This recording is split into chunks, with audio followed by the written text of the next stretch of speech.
Nagbabalik DJ Lala Banderas sa special 1 week na episode ng Biyahe. Ito po ang huling linggo, my love.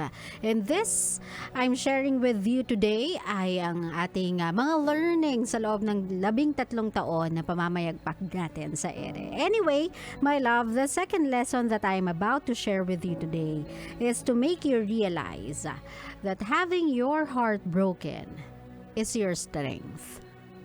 Not a sign of weakness or not your moment of weakness. I remember sa 13 years of my career sa radio industry, may 2 instances, 2 beses pong na heartbroken romantically si DJ Lala Banderas. Dun sa 2 beses na yon, people expect me to break down. People do expect me na hindi ako makakapag-concentrate sa trabaho, na hindi ko alam yung sasabihin ko, di ko alam yung gagawin ko. People expected me to be all over the place. But to their surprise, to my surprise as well, I was more focused.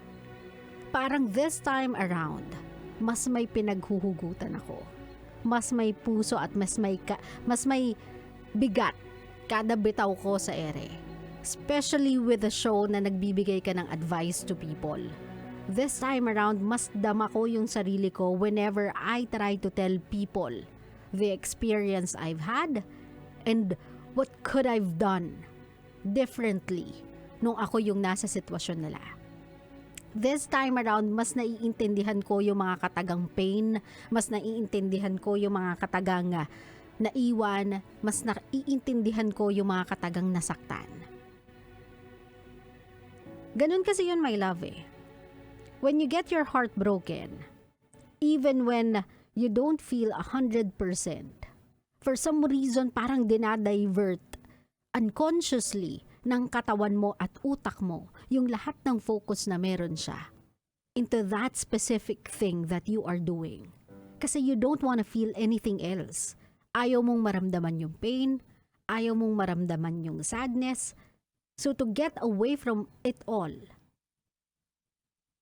nagiging laser focus ka dun sa ginagawa mo. Kaya nga 'di ba sinasabi nila when you want to move on from someone, at some point you have to divert your attention into something else. Try something new in your life, go on adventures, travel, so that you can take your mind off things. So this is the same thing.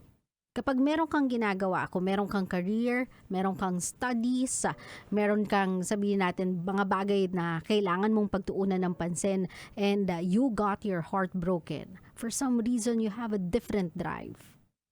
Gusto mong ibuhos lahat ng magaganda sa bagay na ginagawa mo. Kasi this time around, you know na wala nang iba dapat na nakakapukaw ng atensyon mo kung hindi yung nasa harapan mo lang. Kasi you don't have any strength for anything else but what is in front of you. Kaya nga lagi nilang sinasabi, di ba? Dapat pala lagi kang heartbroken eh. Para ganyan yung nagagawa mo. Para medyo ganado ka. Para nakaka-focus ka. Kasi yun yung bagay na hindi natin na-appreciate. Or hindi natin napapansin. It's not really naman kasi something that you should appreciate. Hindi nyo lang napapansin. Whenever you get your heart broken, it becomes your strength. You become stronger with it. Aside from the fact that you've learned from your mistakes, habang hinihil mo yung sarili mo, syempre nagpapaganda ka, nag-aayos ka, you try to make yourself look better para andun sa mentality or sa utak mo na kapag nakita niya ako, kailangan magsisi siya. Kapag kapag nagbangga yung mga daan namin sa mall, sa school, kapag nakita niya ako, dapat yung mga jaw-dropping type na, ay sana hindi ko siya pinakawalan. Sana hindi ako nakipag-break sa kanya. Alam mo yung feeling mo na gusto mong magsisi siya for letting you go. That's why you try to glow up. Yung tinatawag nilang the breakup glow. Kasi somehow, we want to become a better version of us whenever we get our hearts broken. Gusto natin ibang tao tayo pagkatapos nung sakit na yon, yung pain na yon. So that is something that I have learned sa 13 years ng experience ko dito sa industry ng radyo. Whenever it's my however kahit na, yun na lang, kahit na it's about my heart, it's about my family, it's about my career.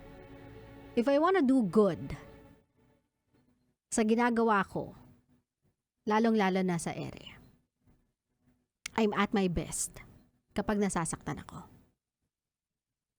I'm at my best kapag may pinagdadaanan ako.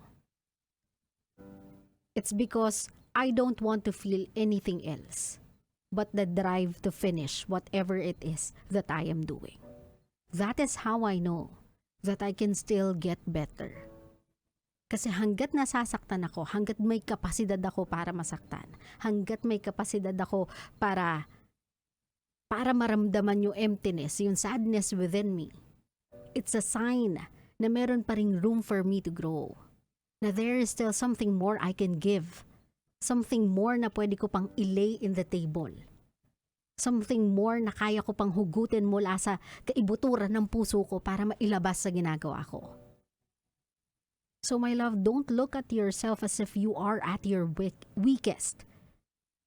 Kapag nasaktan ka, kapag heartbroken ka, kasi I am telling you, my love, a dragon will be born after that pain.